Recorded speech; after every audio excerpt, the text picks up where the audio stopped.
He had conquered Austria. He had broken Prussia.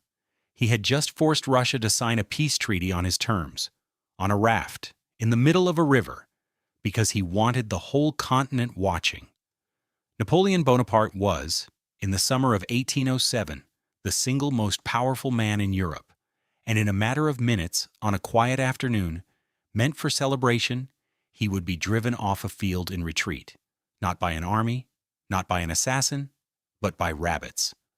To understand how strange this moment was, you have to understand where Napoleon stood in July of 1807. He had just signed the treaties of Tilsit, ending years of war with Russia and Prussia. He had redrawn the map of Europe more or less by hand. Kings wrote to him with the tone of men, asking for mercy. His generals had followed him through freezing rivers and cannon fire without question. This was a man who, by every account, did not lose. He simply hadn't learned what that felt like yet.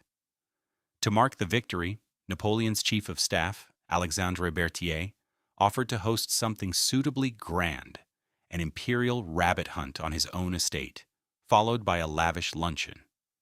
Rabbit hunts were a normal aristocratic pastime. Guns, dogs, open fields, an easy afternoon of sport before a good meal. Berthier wanted to impress his emperor, so he didn't do this in half measures. He set out to gather not dozens of rabbits, but hundreds. Some accounts say 1,000, others say 3,000. Here's where the story turns.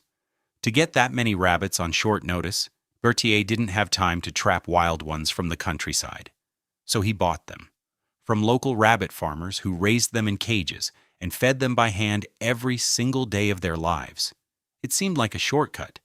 It was, in fact, the single decision that would humiliate the most powerful man in Europe.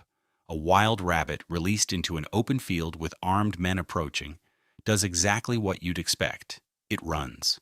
A farmed rabbit, raised its entire life to associate the approach of a human with dinner arriving, does something else entirely.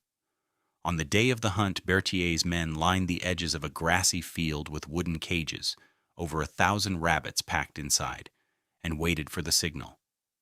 Napoleon arrived with his usual entourage, officers, gun-bearers, men eager to watch their emperor enjoy an easy ceremonial kill. The cages were opened, the rabbits spilled out onto the grass, and instead of scattering toward the tree line in a panicked cloud, as any hunt organizer would expect, they turned. All at once, in a single writhing mass, they started moving straight toward Napoleon. At first, it must have looked almost comic, a general amusement, a strange little wave of fur rolling across the grass. Then it kept coming. The rabbits weren't scattering around the hunting party. They were closing in on it, climbing over each other, moving with a kind of single-minded urgency that no one in that field had prepared for. Napoleon, gun in hand, found there was nothing to shoot.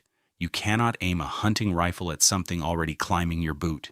The rabbits reached him first. They swarmed his legs, climbed at his coat, some reportedly making it as far as his shoulders. Napoleon tried to beat them back with his riding crop. It did almost nothing. For every rabbit knocked aside, more kept coming from behind. His officers grabbed sticks and whips, swinging wildly, more in disbelief than strategy. No one in that army had trained for this. There is no formation for an enemy that wants to be fed, not killed. Within minutes, the most decorated military mind in Europe was in full retreat from a field of domesticated bunnies. Napoleon turned and made for his carriage, his men clearing what path they could behind him. It didn't matter. The rabbits followed, some scrambling up the carriage wheels, a handful reportedly making it inside before the doors could be shut. As the horses pulled away, witnesses say the rabbits kept coming for a moment longer before finally giving up and drifting back across the field, as if nothing unusual had happened at all. Once the shock wore off, the explanation was almost insulting in its simplicity. These rabbits weren't wild, weren't afraid, and weren't hunting anyone. They were hungry, and their entire lives had taught them that the sight of a human meant a meal was coming.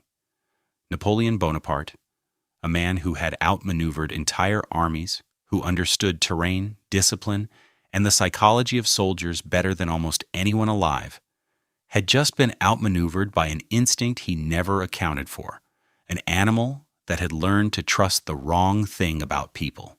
It's tempting to treat this as pure comedy, and mostly it is. But there's something underneath the joke worth sitting with.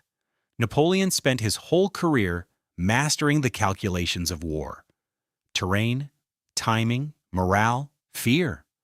What he never had to plan for was an opponent that wasn't afraid of him at all. The rabbits that day weren't fighting him. They didn't know who he was. They just wanted to be fed, and nothing in his experience had prepared him for an enemy with nothing to lose and no reason to run. He had conquered Austria.